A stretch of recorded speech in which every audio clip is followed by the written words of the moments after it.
बीड जिल्हा परिषद समोर परळी येथील सहशिक्षक रघुनाथ देवराज यांनी धरणे आंदोलन सुरू केले असून त्यांच्या विविध मागण्यांसाठी त्यांनी हे आंदोलन केले आहे। रघुनाथ भागवतराव देवराज, सहशिक्षक, जिल्हा परिषद प्राथमिक केंद्रीय प्राथमिक शाळा पोहनेर, तालुका परळी, जिल्हा बीड। बीड जिल्हा परिषदेने माझ्यावर अन्याय केला। CEO श्री अजित पवार यांनी मी त्यांच्या विरुद्ध काही तक्रारी दिल्या म्हणून त्यांनी मला 19/5/2023 ला बडतर्फ केलंय।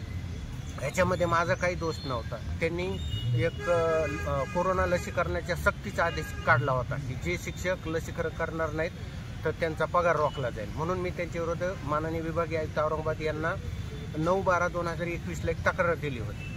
तर ती एक तक्रार आणि दुसरं बीड जिल्हा परिषदमधल्या एका कर्मचाऱ्याला मी अँटी करप्शनमध्ये दिलं होतं आणि शिवसाहेबांनी मला जबरदस्ती केली। ते म्हणले की तुम्ही ती तक्रार परत घ्या, नसता मी तुम्हाला नोकरीवरून काढून टाकीन आणि मी तुम्हाला तुमच्यावर माराई करेल लावून म्हणले, तुम्हाला कुठेही खतम करेन म्हणले।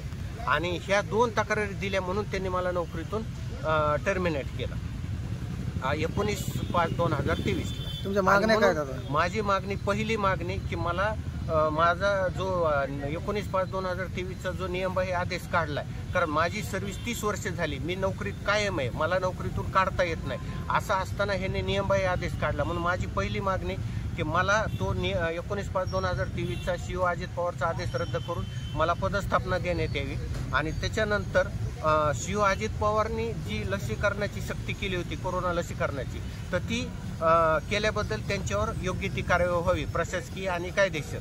त्याच्यानंतर CEO अजित पवार यांनी आणखी एक केलंय की बीड जिल्हा परिषदमध्ये मी ज्या कर्मचाऱ्याला मी अँटी करप्शनमध्ये दिलं होतं ह्यांनी त्याच कर्मचाऱ्याला प्रमोशन दिलंय, वरिष्ठ सहाय्यक पदावरून कनिष्ठ प्रशासन अधिकारी।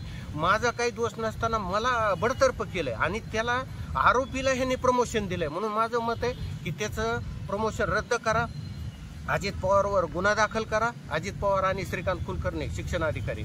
आणि दुसरी गोष्ट, प्रताप जाधव यांना निलंबित करून त्यांची चौकशी करावी आणि माझं ह्या 2 वर्षातलं जे पेमेंट आहे तर ते मला अदा करण्यात यावं।